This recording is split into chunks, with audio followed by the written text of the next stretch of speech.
The latest Zelda Tears of the Kingdom trailer has me thinking that we are looking at an old school meets the new school situation, with lots of hints and elements to the trailer pointing at things from the past, things from old Zelda games getting brought forward into the next game, the sequel to Breath of the Wild. Now, some of this could be answers to criticisms and things that we saw said about Breath of the Wild. People didn't like certain elements, and in the wake of them pretty much confirming that weapon durability is not going anywhere and that weapon fusion will sort of aim to bring things forward and really advance and evolve the combat, I think the latest trailer is pointing at maybe a return to form, sort of the old school meets the new school, and I think they might even be hinting at this as soon as everything kicks off in the trailer. You hear classic music. It's obviously been done in a different rendition, in a more Breath of the Wild full orchestra style, but you hear some of the classical Zelda music, and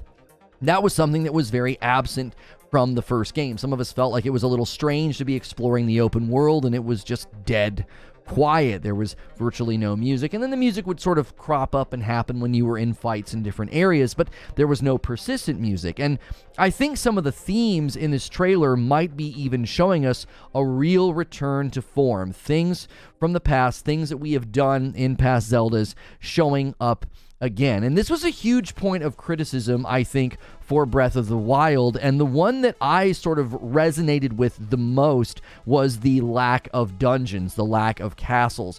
And that, I think, is a fair criticism to make for a game that really pioneered open world RPGs or dungeon crawlers or games like that. And this scene right here in particular, where Link seems to be standing in some sort of a castle, along with all of the things that we've seen of, I would say, much larger or more meaningful boss fights, they don't just feel like generic throwaway boss fights. It looks like we're looking at actual full scale, this is a boss with a name and a dungeon or a castle or an area that they're sort of in charge for.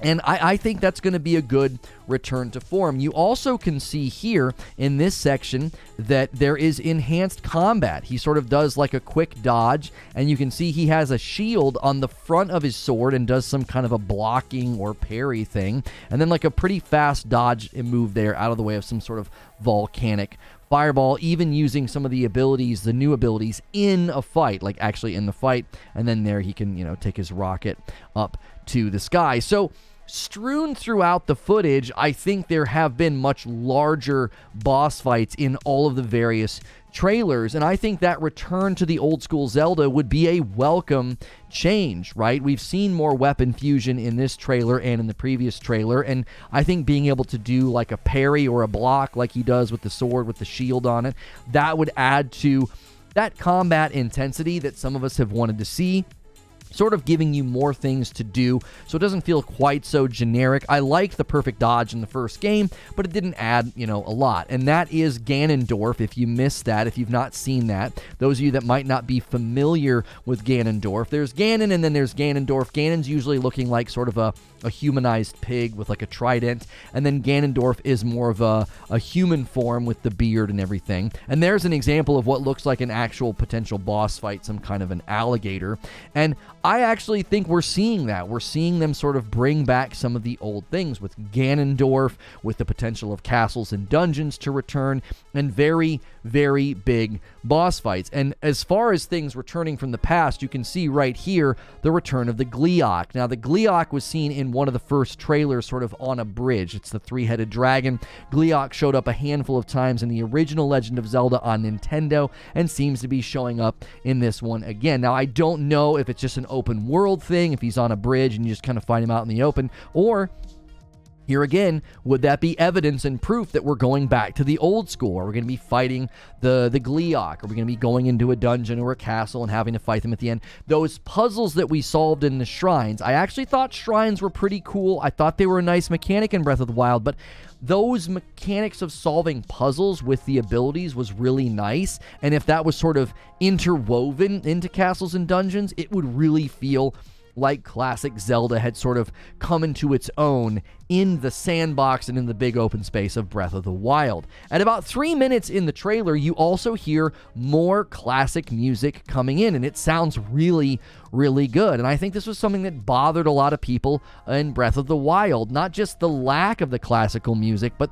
the lack of a persistent soundtrack. And I think that is something that is sort of synonymous with the original Legend of Zelda. Always hearing that music, and then the music changes, that low music when you go into a dungeon, and then when you come out, and the various layers to the music, I think, was so impressive back then. If you go back and listen to the classic original Zelda soundtrack on that game, it was impressive. Now, I don't know if this means there's going to be a persistent soundtrack. I don't know if they're using the classical music to hint at that, but I think that would be another return to form. And I think you get that great look at the Gleeok and all of the various, big bosses.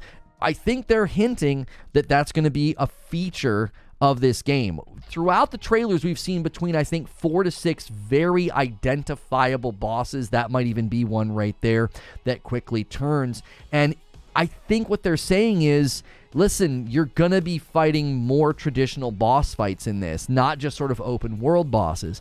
And then the final line of the trailer, she says, "Link, you must find me." It makes me wonder if there's some sort of parallel world situation going on. Are we not in her world? Are we not able to see her? Is there some sort of a disconnect? And if you look at the Master Sword's kind of broken, but then they show it in its full form in the trailer, but his version's kind of busted. It's almost like it's been damaged in some way. And then if you look at the actual logo right here, it looks as if it's been almost mechanized, as if maybe part of the sword is existing in another world, in another timeline or something, and maybe that's where she is. Maybe it's whole in that timeline, but it's busted wherever we are. That's just a theory I'm throwing out just from my basic observation from the trailer. Now, I, for one, would welcome a return to a more classic, old-school Zelda, even though I do think some of the open-world survival elements and the weapon durability, I think all of that should stay. I know a lot of people have strong opinions about that, but I think all those things should stay. But I do think a return to the old school would be good for 4 reasons. All right, let me give you those 4 reasons. First, I think the first game expanded the franchise, but it really limited itself in many ways. The lack of those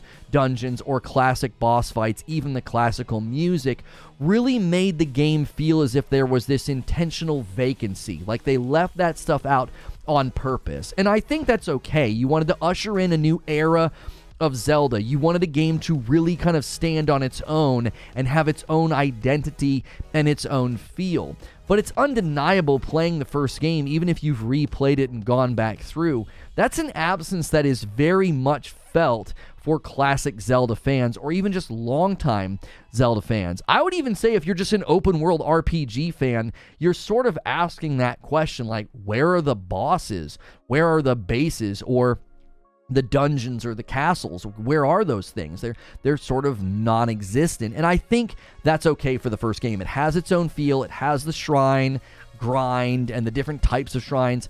I think that's totally fine, but it would be really nice to let some of the old breathe in to this Breath of the Wild format and really expand it and make it feel like a more holistic Zelda and not so much like, oh, it's just a Breath of the Wild with new stuff in it. And I'm not saying that's what it's going to be, but I think it could be so much more because of that. The second reason, listen, Zelda is popular for a reason. So many games have taken inspiration from, you've got dungeon crawlers, you've got open world RPGs. So many of the games we play today have taken a lot of their inspiration from Zelda. Some games are directly inspired by them if you look at games like Tunic, but then I would even look to games like Dark Souls and say, listen, there are whispers of the Legend of Zelda in there. There are. I mean, that's something that I think inspired melee-based, dungeon, challenging, scary, foreboding environments, and you don't know what's going to happen and you're scrounging around and you only have a couple of things. That's Zelda breathing through the history of time and in the history of video games. And if you're that popular and that influential, go back to basics, baby, right? Having specific locations or biomes or castles or dungeons that have a feel and a vibe and a theme, and then it crescendos with a boss at the end, I just think would be a great return to form. Number 3, this might actually help with the weapon durability hate. I honestly think that. I think the people that really get hung up on weapon durability would potentially say, hey, this has got enough old Zelda. This has got enough of the old school sort of baked in here. I can eat around the durability, right? I actually think this could help people who feel that weapon durability is a deal breaker maybe get over it. I still feel like they're missing out on one of the greatest Zeldas ever made, and once you get rolling in the Breath of the Wild, you don't really ever lack or want for weapons. I was commonly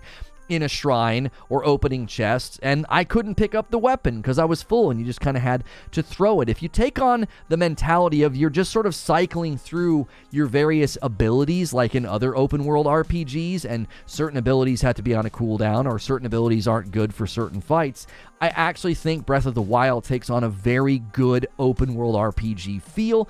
And you're not needing that classic feel of like, I have a sword, I have a shield, I have a boomerang, and that's all I need.